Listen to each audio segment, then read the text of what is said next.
Based on what you learned about Mendel's experiments, we know that each trait is controlled by these factors, which we call alleles. Now, because alleles separate randomly during meiosis, so we have meiosis, meiosis.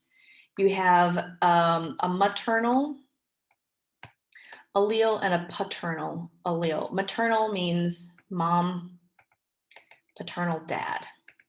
So this basically equates to the egg, and this is sperm. So when you have the two come together, you have a pair of alleles for each trait. Now, we indicate alleles using either a capital or a lowercase letter, and the letter is usually based on which form of the trait is dominant. Remembering that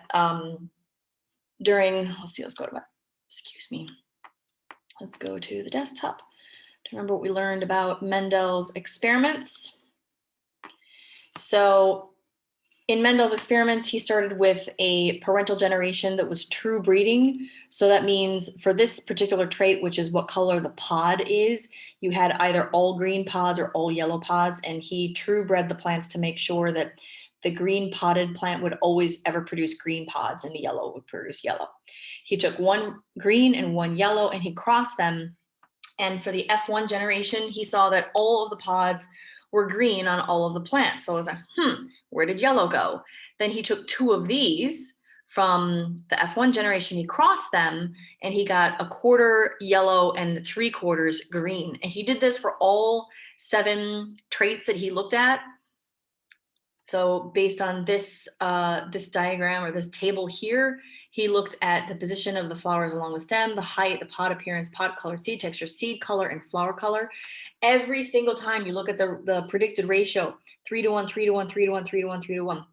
Every single time the F1 generation had one version of each of those traits that would appear, the other one completely disappeared.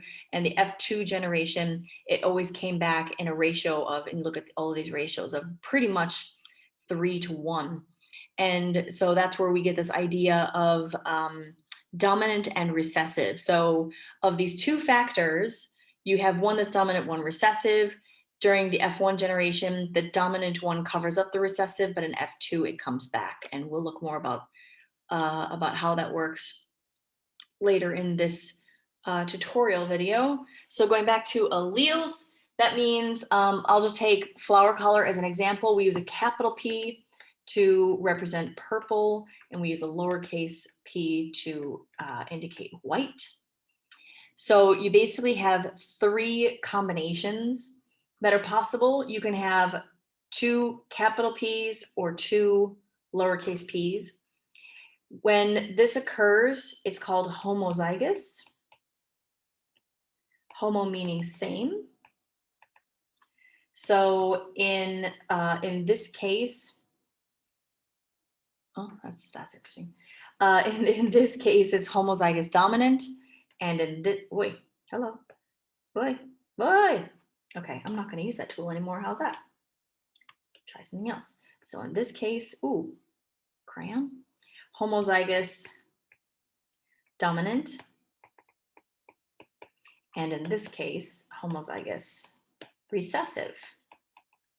That's kind of blurry. I don't like that either. And then our third choice is having one of each. This is called heterozygous, and there's no need to say heterozygous dominant or recessive because obviously there's one of each. Now, let me just do a new page. So we've got P, P, P, P, P, P. Now, what you're looking at here, when you're looking at the actual genetic makeup of the organism, that is called genotype. Genotype, genetic makeup. So I remember gene. But another way to look at it is, what color is this flower? This is purple. This flower is also purple because the dominant covers up the recessive, and this one is white. This represents phenotype. Phenotype is the physical appearance of the organism in relation to that trait. So again, pH, phenotype, physical appearance. So even though your genotype for your heterozygote here contains an allele that's both recessive and dominant, the physical appearance is only the dominant form. So how do we predict the probabilities of offspring generations based on the genotypes of our parents? We use something called a Punnett square. I'm pretty sure you have probably used these before. It's just a 2x2 box. Now, in general, we put the female genotype up on the top and the male genotype. Is that the way it goes, or is it up?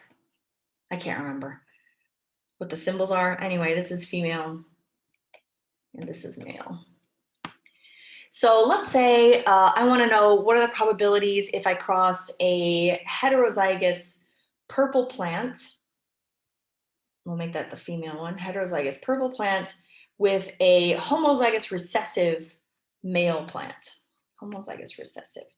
So I put each of the alleles above their own square. And then all you do is you bring the ones on the top down and the ones on the side across. You always put the dominant letter first. So here we have P, little p, little p, little p, big P, little p, little p, little p. Okay? Now, based on that, you can come up with two ratios. You have a genotypic ratio and a phenotypic ratio. Let me go to blue.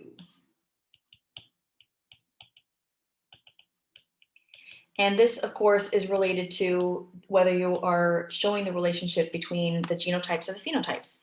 So for genotypic ratios, you look at your Punnett square and you say, okay, how many different genotypes do I have? Here I have two different genotypes. I have heterozygous and I have homozygous recessive. And I leave a little bit of space in front to put my ratio numbers. So if I count, I've got two heterozygous genotypes, and I have two homozygous recessive genotypes. So you can do it this way, or you could do it in percent, 50% heterozygous to 50% homozygous recessive. Or if you want, you can do it in fractions.